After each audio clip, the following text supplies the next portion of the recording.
로마서 15장 1절에서 6절 말씀, 주님 안에 제목 가지고 하나님의 말씀을 전하고자 합니다. 성공적인 인생이 되려면 우리도 멘토가 있어야 되는데요. 교역자들도 보면, 저도 교육전도사로 있을 때 담임 목사님으로부터 많은 것을 배우게 되죠. 또 학생들은 선생님으로부터 많은 것을 배우게 됩니다.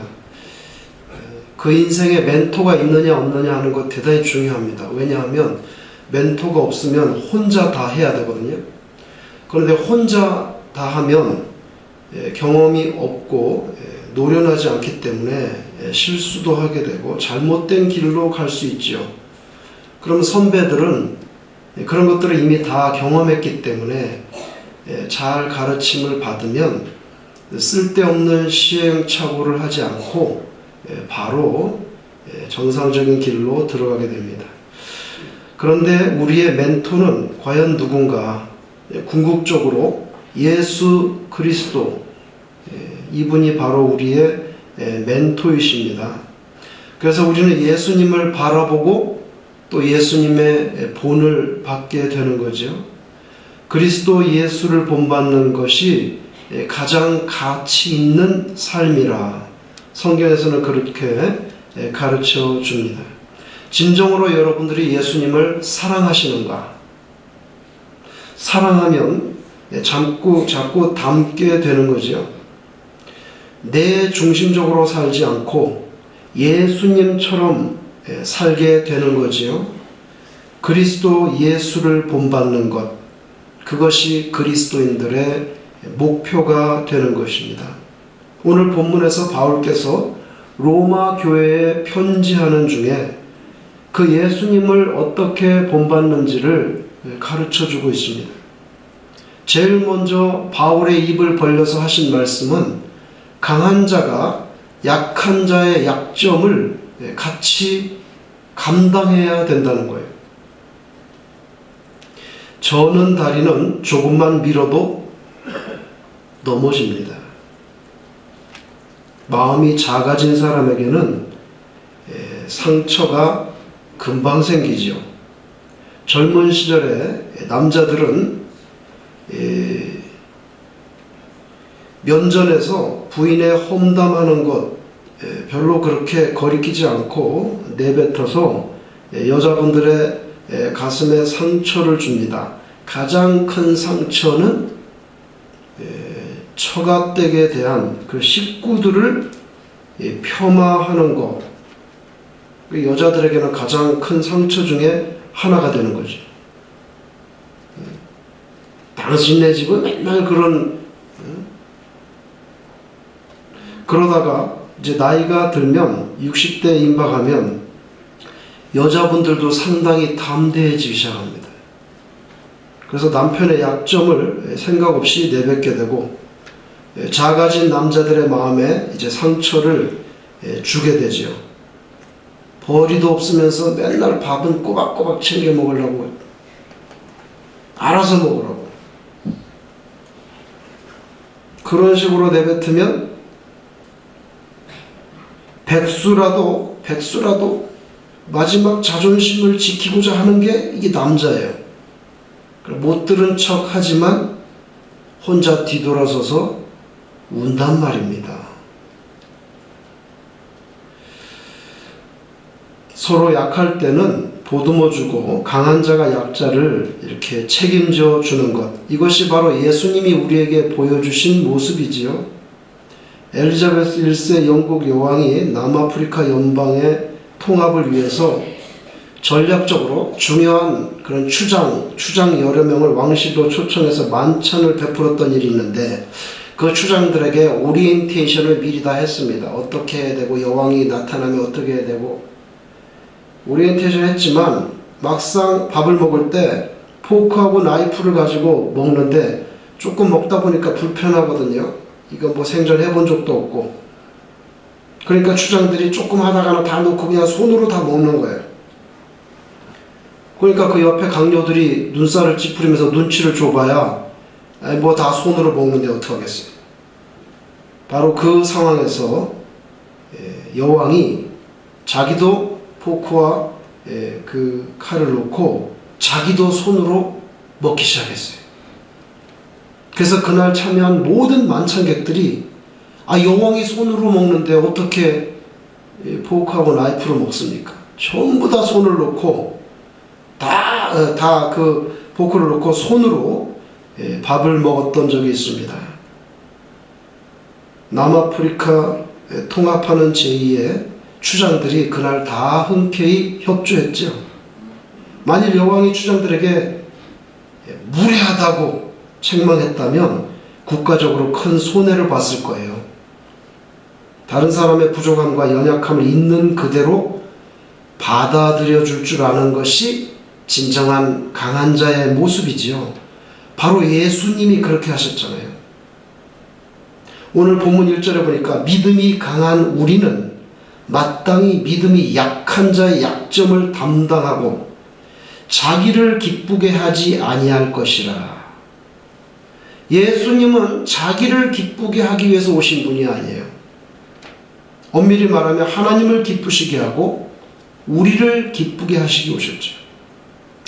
여기 약한 자의 약점을 담당한다 그랬는데, 담당하다는 것은 바스터제인, 무거운 것을 짊어진다는 뜻입니다. 무거운 것을 짊어지는 것.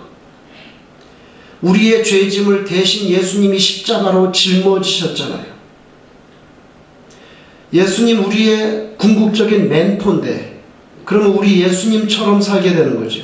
요한복음 15장 11절, 예수님은 참 포도나무의 비유에 대해서 말씀하시면서 내가 이것을 너희에게 이름은 내 기쁨이 너희 안에 있어 너희 기쁨을 충만하게 하려 함이라. 내가 참 포도나무의 비유를 말하는 이유는 제자들 너희들의 기쁨을 충만하게 하려 함이라. 이제 예수님 내일이면은 십자가 지시고 돌아가시는 날입니다. 그 전날 밤에 예수님께서 떠나시고 난 후에 홀로 남겨질 제자들의 기쁨을 염두에 두시고 있어요.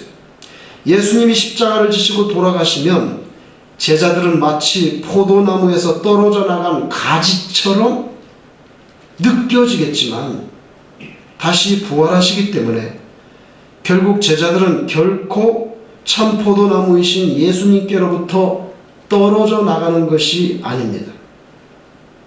부활하신 예수님께 대한 믿음을 가지고 있으면 성령의 열매, 영혼 구원의 풍성한 열매를 맺게 된다. 그러니까 내가 죽어도 너희들 참 포도나무에서 떨어져 나간 가지가 되는 것이 아니다. 떨어져 나가지 마라. 예수님 부활하셨어요. 제자들은 예수님 돌아가셨을 때 다 끝난 줄 알았지만 그렇게 되지 않습니다. 예수님께서 우리의 죄와 허물과 약점을 담당하셨어요. 예수님께서 친히 연약한 자의 약점을 담당하시는 것이 무엇인지 죽음으로 보여주셨어요. 우리가 남의 죄를 대신 질 수는 없어요. 어떻게 남의 죄를 대신 지겠어요? 그건 어려운 일입니다. 그렇지만 그 외의 부분들에 대해서는 보다 책임적인 존재로 살아갈 수 있어요. 하나님께서 만약에 여러분에게 건강을 주셨다면 다른 연약한 자의 약함을 도와주고 보완하라고 건강을 주신 거지요. 만약에 어떤 분이 물질의 복을 받았다면 사치하고 낭비하라고 주신 게 아니죠. 그 물질을 가지고 생명을 살리는 데 쓰라고, 영혼을 건지는 데 쓰라고 주신 거지요. 만약에 어떤 분이 자녀의 형통함을 복으로 받았다면 주의 영광을 드러내라는 사명을 감당하기 위해서 주신 복이죠. 내 자식 잘됐다고 자랑하는 것으로 끝나는 건 무슨 의미가 있겠어요? 그렇게 잘된 자식 있는 가정은 이 세상에 많이 있어요. 잘 됐으면 그 자녀들을 통해서 어떻게 하나님의 영광을 나타낼 것인지 고민해야 되는 거죠. 강한 사람이 약한 사람의 약점을 담당할 수 있습니다. 그리스도 예수를 본받아 약한 자의 부족함을 함께 감당할 수 있는 그런 신앙인이 되시기를 주의 이름으로 축원합니다. 그러니까 남의 일을 내 일처럼 좀 생각해야죠. 두 번째로 오늘 바울이 말씀합니다. 인내를 가지고 소망을 이루어야 된다는 거예요. 여러분 괴테를 아실 거예요. 괴테가 행복의 조건에 대해서 말한 적이 있어요. 여러분 괴테가 사람이 어떻게 행복해지는가? 건강, 첫째 건강을 말했어요. 두 번째 인내, 세 번째는 희망. 희망이 없으면 행복하지 않다는 거예요. 그리고 네 번째가 자비함. 사람이 자비한 마음이 있을 때 진정으로 행복한 사람이 된다는 거예요. 그리고 나서 경제적인 여유를 말했어요. 여러분이 빌리 그레함 목사님을 잘 알 것입니다. 빌리 그레함 목사님 중에 친구가 한 사람이 있는데 그 친구는 어릴 때부터 산에서 살았던 그런 친구였어요. 이게 빌리 그레함 목사님이 그 친구로부터 들은 이야기인데 그 이야기가 뭐냐면 어릴 때부터 산에서 자랐기 때문에 자기가 산을 잘 안다고 생각했다는 거예요. 근데 하루는 산에 올라갔다가 길을 잃어버렸어요. 여러분 깊은 산에서 길을 잃어버리면 죽을 수 있습니다. 죽을 수가 있어요. 굉장히 긴장되는 순간이죠. 그래서 자기가 그 산에서 자라난 사람이지만 당황하게 된다는 거예요. 그래서 길을 찾으려고 막 산을 헤매는데 산을 헤매다가 다행스럽게도 산속에서 조그마한 오두막집을 만났어요. 그 오두막집에 가니까 노인이 살고 계신데 이 빌리 그레함 목사님 친구가 그날 그 노인에게서 들었던 이야기를 하는 겁니다. 그 노인이 뭐라고 말하냐면 만일 산에서 길을 잃으면 보통 사람들은 길을 찾아야 한다고 주로 산 밑으로, 길이 산 밑에 있잖아요. 산 밑으로 내려가는데 그게 바로 죽는 길이요. 산중에서 길을 잃으면 반대로 위로, 어떻게 해서든지 위로 올라가야 된다고. 위로 올라가서 자기의 위치를, 산 꼭대기에서 자기 위치를 먼저 알아야 된다는 거예요. 자기 위치를 발견한 다음에 길이 어디에 있는지, 그리고 사람 사는 데가 어디 있는지 위에서 다 보고 머릿속에 딱 지도를 그려가지고 내려가야 된다는 거예요. 그러면 살 수 있는데 사람이 당황해가지고 길 찾는다고 밑으로 내려가면 헤매다가 지쳐서 죽는다는 거예요. 여러분 문제가 생기고 어려움이 올 때 하나님의 은혜를 저버리고 세상으로 급히 내려갈 것이 아니라 더욱 위를 사모하면서 인내하면서 하나님의 손에 의해서 해결받아야 된다는 것, 그걸 꼭 잊지 말아야 된다는 거예요. 오늘 본문 4절에 우리로 하여금 인내로 또는 성경의 위로로 소망을 가지게 함이니라. 예수님도 인내하셨어요. 그 인간 같지 않은 바리새인들, 사두개인들 그 비난 다 받고 되지도 않는 이야기 다 들으면서도 핏대 올리지 않고 말 한마디로 그냥 다 제거할 수 있지만 그렇게 안 하셨어요. 악하디 악한 대제사장들 밤에 자다가 그냥 심장마비로 죽게 할 수도 있었겠지만 그런 식으로 살지 않았어요. 하나님께서 주어진 뜻이 있기 때문에 끝까지 인내하면서 하나님께서 주신 인류의 그 구원이라고 하는 소망을 향해서 나아가셨죠. 성경은 인내의 목적을 밝힙니다. 야고보서 1장 4절 인내를 온전히 이루라. 이는 너희로 온전하고 구비하여 조금도 부족함이 없게 하려 함이라.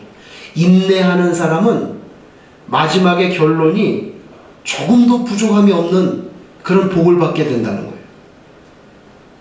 인내가 우리로 하여금 환난을 능히 견디는 소망의 사람으로 만들어준다는 것입니다. 그러므로 고난이 앞을 가려도 인내로 소망을 가지게 될 때 우리는 예수 믿는 사람의 흔적이 나타나는 거죠. 예수님이 그렇게 사셨으니까.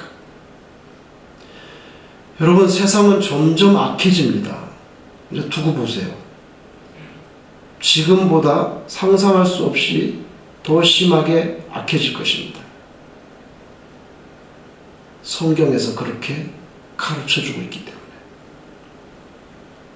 아이러니컬하게도 눈부신 과학 문명의 발달, 인간의 삶을 보다 편리하게 행복하게 하기 위함이라 하지만 결론적으로 인간의 삶의 질을 높이는 것이 아니라 인간으로 하여금 인간값에 살지 못하도록 인간을 로봇으로 기술 문명의 노예로 전락시키고 말 거예요.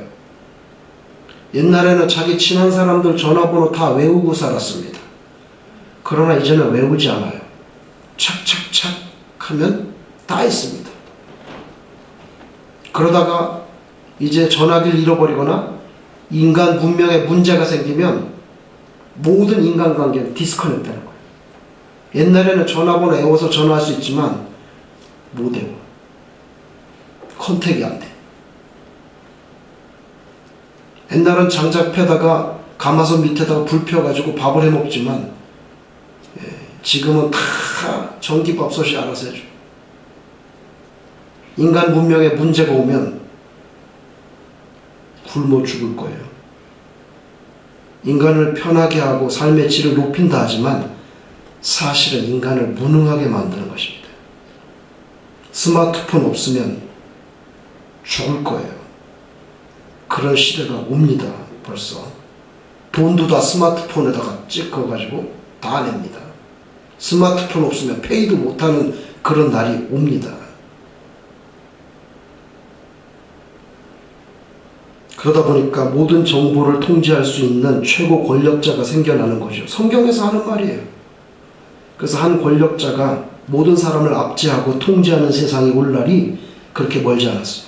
이전에 인간의 병치료, 약물 먹고 약 먹고 주사 맞고 그런 수준이 아니라 쌀알 만한 그런 칩 하나를 몸에 심어서 원격 조정으로 병을 고치는 그런 시대가 이미 열리고 있어요. 상상을 초월하는 완전히 다른 형태의 문명 세계로 들어갑니다. 미 국방부 고등기술연구원 2013년 10월 현재 사람의 뇌에 칩을 심어서 실시간으로 모니터링하면서 그에 따른 자극을 원격으로 주고 각종 정신병을 치료하는 시스템을 개발하고 있어요.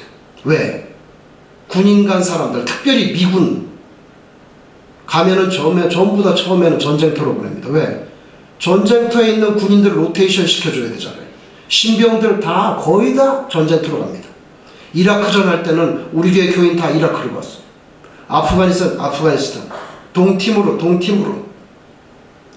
다 전쟁터로 갑니다. 가서 거기서 1년 2년 하다가 또 로테이션 시켜야 되니까 신병 다 보내는 거예요. 전쟁 경험 없으면 내가 사람을 죽여야 돼요. 죽이지 않으면 내가 죽으니까. 그러다 보니까 정신병 많이 있습니다. 요새 영화 나온 그 미국 그 암살범도 그렇게 조국에서 충성했지만 결국에는 자기도 총 맞아 죽었잖아요. 정신병자한테. 군인들에게 정신병이 많을 수밖에 없어요. 특히 미군. 세계 경찰 국가 하느라고 바빠요. 항상 가서 총을 쏴야 돼. 그거 다 어떻게 그 정신과 치료 돈을 댈 거예요. 요따 하나 칩 하나 딱 꽂은 다음에 다 모니터링 하면서 전기 자극 주고 신경 자극 주면 다 고칠 수 있단 말이지요. 2014년 작년 10월 현재 뇌에다가 칩을 심어서 알츠하이머, 퇴행성 질환, 정신질환 다 고칩니다. 손톱만한 투명한 그냥 얇은 비닐로 같더라고요. 비닐로예요. 요만한 손톱만한 비닐인데 거기 전자가 고밀도 직접 회로가 거기 다 박혀있어요. 여러분 USB 하나에 책 수백 수천 권 들어가잖아요. 그 정보 거기 다 넣어서 브레인에다가 심는 거예요. 놀랍게도 이 개발은 미국 위스콘신 대학교 메디슨 캠퍼스 전기 컴퓨터학과 박사과정에 재학 중인 한국 사람 박동욱, 현재 34세. 이 사람이 주도하고 있습니다. 최첨단 전자의학이에요. 그러면 그걸 심어놓고 거기다가 빛을 쏘거나 전기적인 신호를 주면 실시간으로 뇌 활동을 감지하면서 알츠하이머, 파킨슨병, 중풍으로 인한 언어장애, 간질병으로 인한 기억력 상실, 이런 거 다 고칩니다. 우울증, 심지어는 부정맥까지 치료하는 소위 전자약 시대가 됐어요. 쌀알 만한 마이크로칩 주사기로 20분 만에 주사합니다. 그런 시대가 됐어요. 미국 식품의약국에서 벌써 2004년 10월 달에 마이크로칩 사람 몸에 넣는 것 법적으로 승인했어요. 넣어도 법에 걸리지 않아요. 마이크로칩 넣고 스캔하면 그 사람 혈액형, 이름, 현주소, 무슨 질환, 어떤 치료를 받았는지, 어떤 의사가 수술했는지 새카맣게 떠오릅니다. 하나님께서 말씀하시는 666 짐승의 표를 받지 않고서는 라면 한 개도 살 수 없어서 종례적으로 정말 신앙을 지키려면 산속에 들어가서 홀로 밭농사 지어서 야채 재배해서 먹지 않으면 굶어 죽을 수밖에 없는 그런 시대가 멀지 않았어요. 불과 몇십 년 내로 그렇게 될 수도 있어요.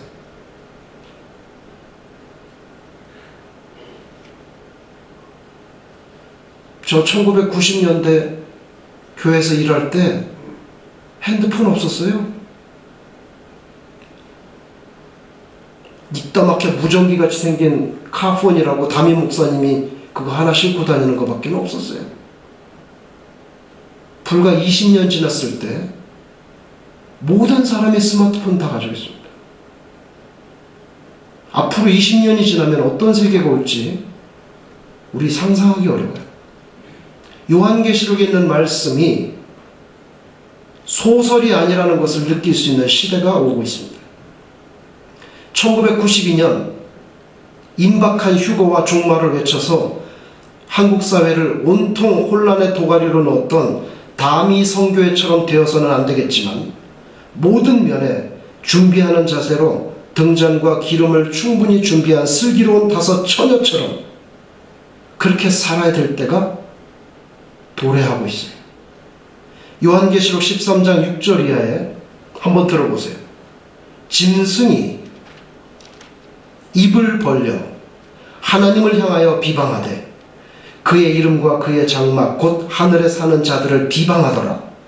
곧 권세를 받아 성도들과 싸워 이기게 되고, 보세요. 성도들과 싸워 짐승이 이깁니다. 성도가 이기는 게 아니에요. 성도들과 싸워 이기게 되고 각 족속과 백성과 방언과 나라를 다스리는 권세를 받으니 죽임을 당한 어린 양의 생명책에 창세 이후로 이름이 기록되지 못하고 이 땅에 사는 자들은 다 그 짐승에게 경배하리라. 하나님의 생명책에 기록되지 않은 모든 사람이 그 짐승에게 경배하게 됩니다. 누구든지 귀가 있거든 들을지어다. 사로잡히는 자는 사로잡힐 것이요 칼에 죽는 자는 마땅히 칼에 죽을 것이니 성도들의 인내와 믿음이 여기 있느니라. 믿음과 인내가 없는 사람은 다 짐승에게 절하게 된다는 거예요. 근데 그 믿음과 인내를 지키려면 산 속에 들어가서 혼자 살아야 돼요. 자기가 직접 재배해서 먹고 그거밖에 방법이 없어. 하나님께서는 적당한 때에 응답을 주시는데 우리는 그 기다리는 걸 힘들어해요. 인내하는 게 너무 힘들어. 왜? 너무 초스피드 시대에 살고 있기 때문에. 동전 넣으면 커피 나오죠. 뭐 모든 게 스피드야. 그런데 하나님의 응답? 그게 도대체 언제 오냐고요. 그래서 인내하는 거 힘들어하고 잘 못해요, 우리. 여러분들은 지금 이 인내의 절박함을 별로 느끼지 못하고 있지만 신속히 다가올 종말 시대에는 이 인내가 없으면 결국에는 짐승표를 받고 배교하는 이들이 부지기수로 등장할 것입니다. 그 전에 죽는 것도 복이에요. 그래가지고 라면도 하나 못 사고 산속에 들어가서 죽는 것보다는 그런 시대가 오기 전에 떠나는 것도 그게 복이라고요. 주님은 십자가를 지는 인내로 결국 부활에 이르셨어요. 그 문맥이, 즉 죽음으로 부활에 이르는 것, 그 문맥이 우리 삶에 문자 그대로 적용될 날 그렇게 멀지 않았어요. 짜장면을 먹을 거냐, 짬뽕을 먹을 거냐, 양복을 사시겠습니까? 코트를 사시겠습니까? 연봉이 좀 더 높은 직장으로 올라가시겠습니까? 그냥 현재 직장에 눌러 계시겠습니까? 이런 질문 자체가 아무런 의미가 없는 그런 세상이 도래할 것입니다. 먼저 그의 나라와 의를 구한다는 뜻이 내 생명을 담보하고서야 실현될 수 있는 그 날 금방 온다는 거예요. 준비하면서 살아야 돼. 짐승의 표 안 받는다는 보장 있나요?